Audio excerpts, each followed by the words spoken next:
All right, a bombshell land claim ruling by BC Supreme Court in August gave the Cowichan Nation title to 7.5 square kilometers of land in Richmond, land their ancestors once fished and lived on.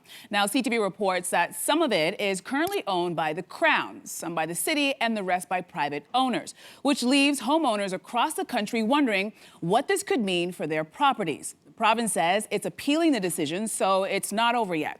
So the big question is, should property rights depend on lineage? Riley, I'm gonna send this one to you first. What are your thoughts on this? Yeah, I mean, first, I think this author is really oversimplifying what is actually the author that we were talking about in preparation for this, that was talking about the case and said, it shouldn't be based on lineage. I'm like, it already is, If you come from a white settler descended family, you have intergenerational wealth and land that is built over the years. You have that already, And so let's not pretend that we live in a completely egalitarian, equal society where everybody's starting off on the same foot. We're not.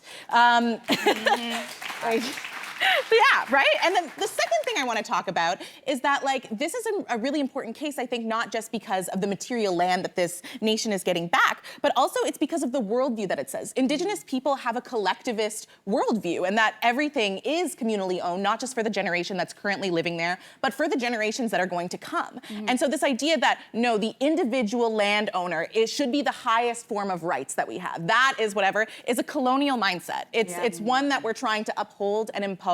And I think that it's just really short-sighted and narrow. And so I am so happy for this nation. And I also think that it's a good opportunity for us to also learn about the land that we're talking about. 90% of Canada is Crown land. 90%.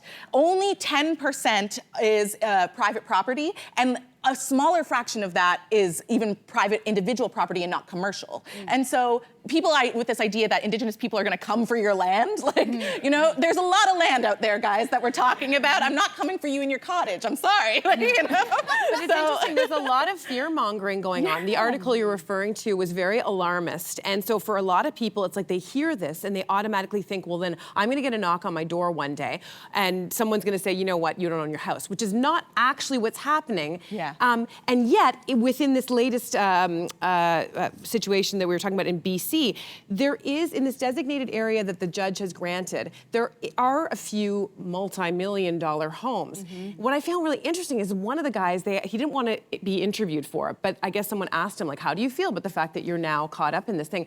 He's not worried at all, which tells me there's no reason to be worried, that people are making much ado about nothing. But just to play devil's advocate, is there some potential that down the road, if the laws change, that somebody could come up and say, okay, you've had this home in your family for ages, you actually no longer own it. And what does that mean for finances? What does that mean for, what could that mean? Well, Crown land is also collective. So First Nations land and Aboriginal title is a collective right, as Riley was talking about. And so, no, this is not going to happen where individual citizens are going to lose their home. In fact, these sorts of decisions have been made by the court since 1973, since the Frank Calder decision, where Aboriginal title was recognized across Canada, especially in BC. Nobody lost their homes. We don't have that history. We don't own that sort of history where we remove people from their lands. Another group does. That's true. We don't own that history, right? And so for one, just in terms of values and principles, that has never happened, but also legally, that can't happen, right? Because it's a collective ownership. So what you might see is that maybe some property taxes, a percentage would go to the First Nation. Maybe leasing opportunities for businesses would go to a local First Nations. Nobody's getting removed from their homes. I live on reserve. I have a mortgage. My house that I pay for is on Crown land, as Riley talks about. So I don't own the land that my house sits on, right? And so I pay a higher interest rate for my mortgage because my house can never be seized by the bank because it's not fee simple land. So this notion also that we get free houses, we're gonna take the houses. No, actually the government owns the land that my house sits on that I pay for. I hate to use this term because it's been used in different contexts, but the idea of white fright, that's what I felt when I was reading this article. Same. That there was a lot, it felt like dog whistling to say, they are coming for your land. Yeah. Right. And I just went, well, why are you doing that? And to your point about history, when I took a look, just, you know, anybody who still is doing high school history, maybe even elementary school, the British and the French, they have done this and continue to do this. You have the Brits, your last name is Loyst? Yeah, I know. Because of loyalists? I'm fully aware. And the British, when they took over Upper Canada,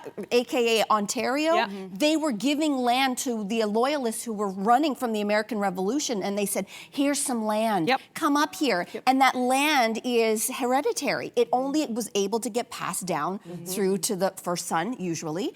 And the French did it as well. Les seigneuries, if you understand French history and New France, les seigneurs, they were the lords of the land. And they were literally giving up land to their sons and their sons and their sons. There's a long history of this. So it's like, whose land and who's getting upset? Okay, that's what I kind of, I see. Just get into the history book. It's very interesting because when I was reading the article, I was thinking, you know, for the past couple of years, we've been having a lot of conversations about truth and reconciliation between the Indigenous communities and the Canadian government. And then when I'm reading the story about this Cowichan case, I'm wondering, as Indigenous people, how do you feel about these conversations that we've been having over the past few years in light of this story?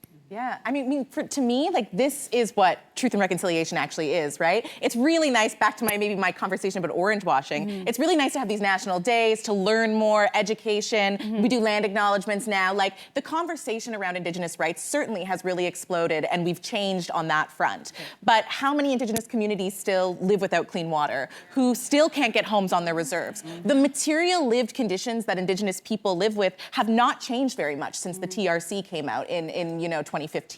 And so that is the type of stuff that actually changes those lived conditions. Give them authority and jurisdiction and autonomy over how they live their lives. And so I think that's what we should be aiming for. And I do think some things have gotten worse. Like, we didn't see residential school denialism before the TRC, or even at the beginning of the Truth and Reconciliation Commission. We've only seen residential school denialism in the last couple of years really emerge as a phenomenon, right? So the more that we seem to be educated, the more that there's this resistance, right, that's happening in this sort of political atmosphere against that we're threatening a certain way of life, or that we're instigating or making up a particular history, which is not true. So in some ways, it's gotten worse. Wow. Wow. Well, Riley and Vanessa, your perspective always so valued here on the show. So thank you so much, both. Thank you.